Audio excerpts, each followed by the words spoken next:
بسم اللہ الرحمن الرحیم الحمد للہ رب العالمین والصلاة والسلام علی اشرف الانبیاء والمرسلین ومن تبعهم بإحسان وإیمان الی یوم الدین وبعد۔ سورۃ البقرہ آیت نمبر 275 اعوذ باللہ من الشیطان الرجیم الذین یأکلون الربا، وہ لوگ جو سود کھاتے ہیں تو وہ نہیں اٹھیں گے یا کھڑے ہوں گے مگر اس شخص کی طرح جو کھڑا ہوتا ہے، ایسا شخص کہ جس کو شیطان نے باولا بنا دیا یا خبتی بنا دیا چھونے کی وجہ سے۔ تو پچھلے سبق میں ہم نے سود کے متعلق کچھ باتیں کی کہ اسلام نے سود کو حرام قرار دیا، سود کو اللہ اور اس کے رسول صلی اللہ علیہ وسلم سے جنگ قرار دیا، اور نبی صلی اللہ علیہ وسلم نے جن چیزوں سے انسانوں کو آزاد کروایا ان میں سے ایک بہت بڑی چیز سود تھا۔ آپ صلی اللہ علیہ وسلم چونکہ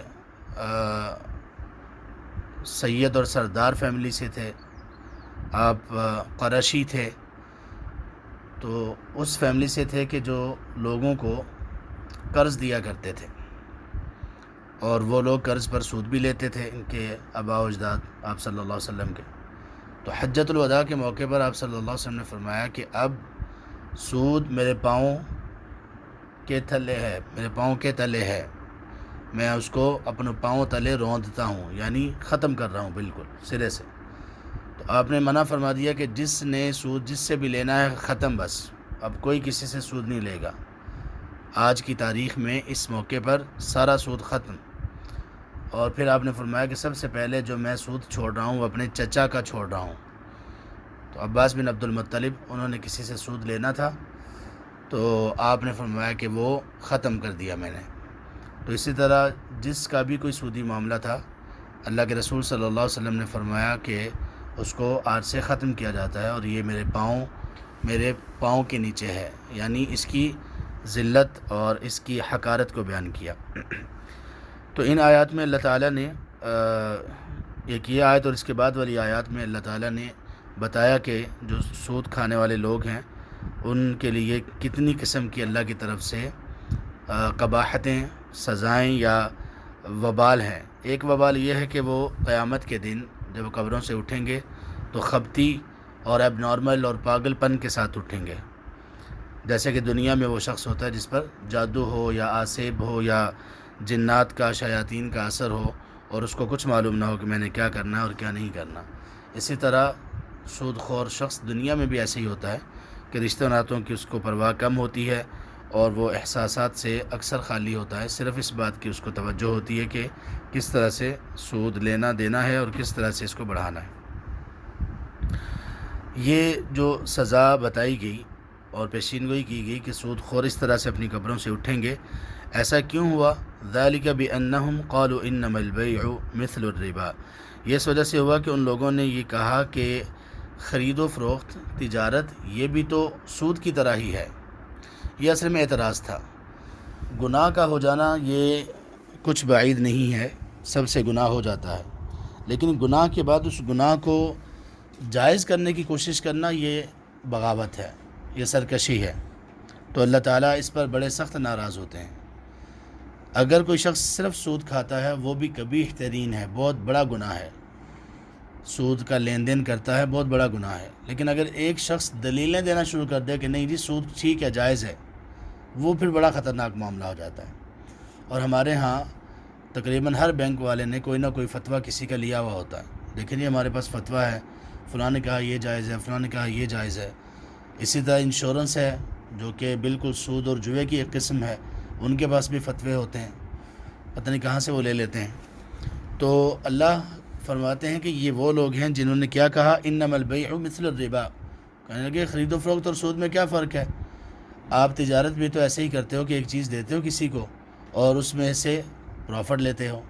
آپ نے ایک چیز لی 10 روپے کی، آپ نے 12 روپے کی بیچی، تو 2 روپے آپ کو پروفٹ ملا نا، نفع ہوا آپ کو۔ تو ہم پیسے دے کر بھی تو یہی کرتے ہیں، تو دونوں میں کوئی فرق نہیں ہوا۔ تو اللہ تعالیٰ نے اس کا جواب کیا دیا؟ اللہ تعالیٰ نے اس کا جواب کوئی اور لاجیکل آنسر نہیں دیا، کوئی منطقی جواب نہیں دیا، بلکہ اللہ نے اپنی شان، اپنی قدرت اور اللہ تبارک و تعالیٰ نے ہر ایک اعتبار سے قادر مطلق ہونے کے اعتبار سے جواب دیا. کہا وَأَحَلَّ اللَّهُ الْبَيْعَ وَحَرَّمَ الرِّبَا. تم لوگ کیسے کہتے ہو کہ یہ تجارت اور سود ایک جیسا ہے؟ اللہ نے تجارت کو حلال قرار دیا ہے کہ یہ حلال ہے، کرو، اجازت دی ہے، اور اللہ نے ربا کو حرام قرار دیا ہے.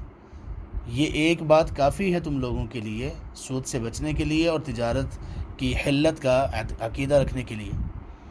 یعنی اگر تمہیں کسی چیز کی اور سمجھ نہ بھی آئے کہ یہ کیوں حرام قرار دیا گیا سود، صرف یہ بات تمہارے لیے کافی ہونی چاہیے، تم بندے ہو، تم غلام ہو، عبد ہو، کہ اللہ نے کہا ہے کہ حرام ہے، بس بات ختم.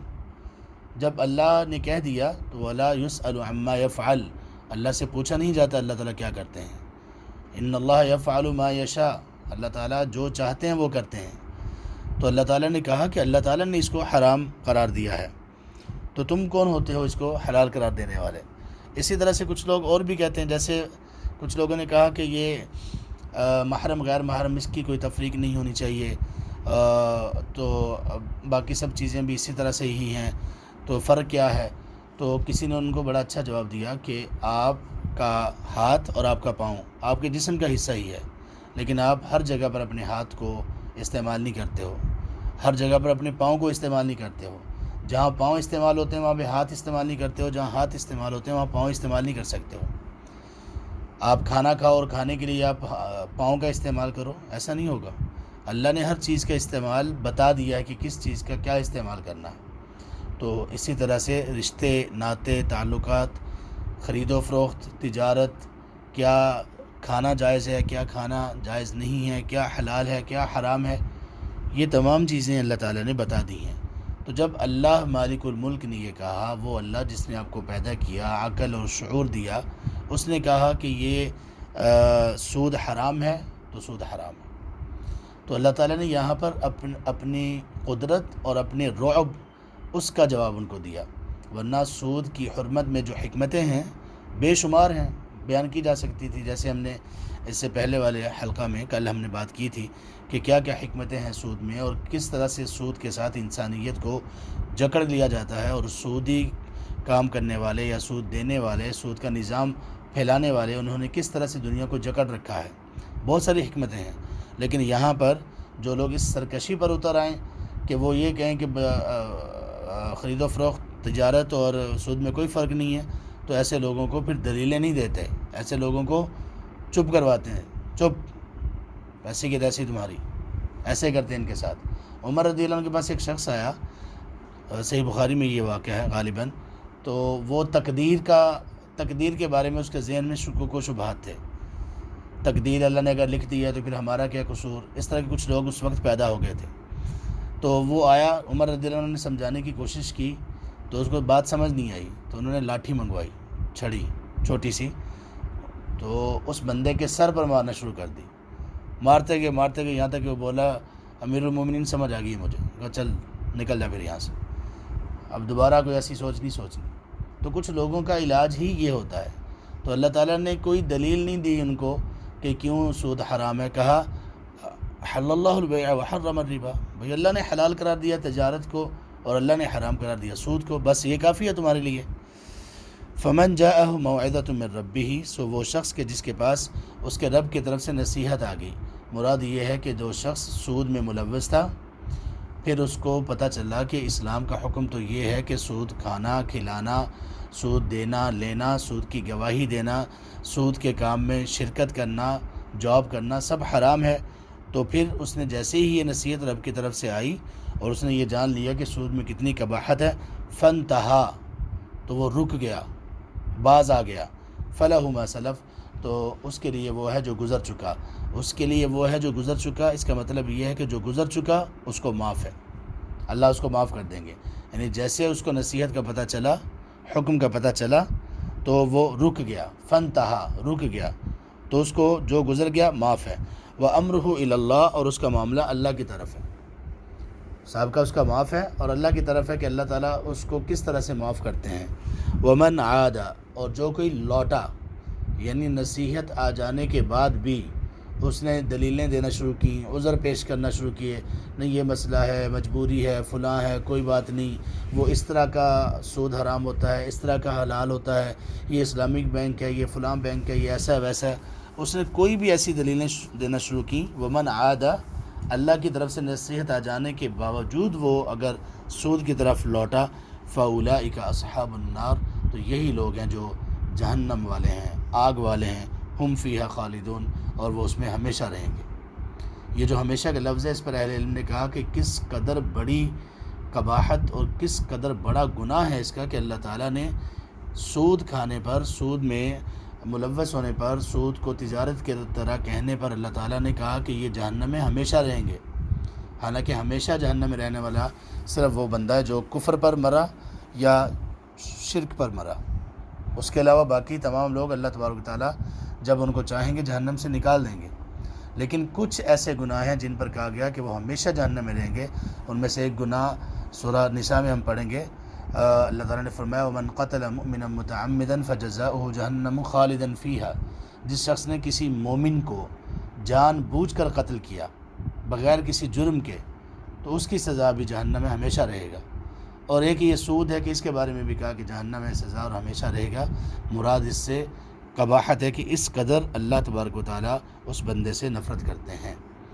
دوسرا، اس آیت سے یہ بھی معلوم ہوا کہ گناہ جتنا بھی بڑا ہو، اگر انسان کو معلوم نہیں تھا تو اللہ معاف کرنے والے ہیں، لیکن جیسے ہی پتہ چل گیا، تب تک جب پتہ چل گیا اس سے پہلے تک اللہ تعالیٰ معاف کر دیں گے، لیکن پتہ چلنے کے بعد ایک چیز کا پتہ چلا کہ یہ غلطی ہے، گناہ ہے، پتہ چل جانے کے بعد جو بندہ دوبارہ سے وہ گناہ کرے گا، اب یہ معافی کا مستحق اصل میں نہیں ہے۔ اللہ معاف کر دے تو کر دے، اللہ کو کوئی پوچھنے والا نہیں ہے، لیکن یہ شخص معافی کا استحقاق کھو چکا ہے، اس لیے کہ جب اس کو یہ کہا گیا، اتنی بڑی سہولت دی گئی کہ آپ کو پہلے مسئلے کا علم نہیں تھا، آپ 2 4 8 10 20 30 40 سال تک، 50 سال تک آپ یہ حرام کام میں ملوث رہے، اب آپ کو پتہ چل گیا، حکم اللہ تعالیٰ کا آپ نے سن لیا، اب آپ باز آ جاؤ۔ اگر باز آ گیا وہ شخص کسی بھی گناہ سے، وہ سود ہو یا کوئی بھی گناہ، تو پھر اللہ تعالیٰ معاف کرنے والے ہیں، سابقہ چیزیں اللہ تعالیٰ معاف کر دیں گے۔ لیکن اگر اس کے باوجود بھی کہ اس نے زندگی گزار دی ایک حرام کام میں، اور اللہ کا حکم آ جانے کے بعد، سننے کے بعد، علم ہو جانے کے بعد دوبارہ سے وہی کر رہا ہے، تو پھر اس کی سزا عام گناہ گار سے زیادہ ہوگی، کیونکہ یہ سرکشی ہے۔ تو یہاں پر اللہ تعالیٰ نے سود کے ساتھ ملوث لوگوں کے لیے یہ دوسری سزا کا ذکر کیا۔ ایک تو یہ کہ قبروں سے جب اٹھیں گے تب ان کی حالت خبتی ہوگی، خبتیوں جیسی، اور دوسرا یہ کہ وہ اگر اسی میں ملوث رہے سود میں اور انہوں نے توبہ نہ کی، نہ چھوڑا، تو پھر ان کا ٹھکانہ جہنم ہے جس میں وہ ہمیشہ رہیں گے۔ یہ 2 سزائیں ہوگی۔ آگے آنے والی آیات میں کچھ اور سزاؤں کا بھی ذکر ہے۔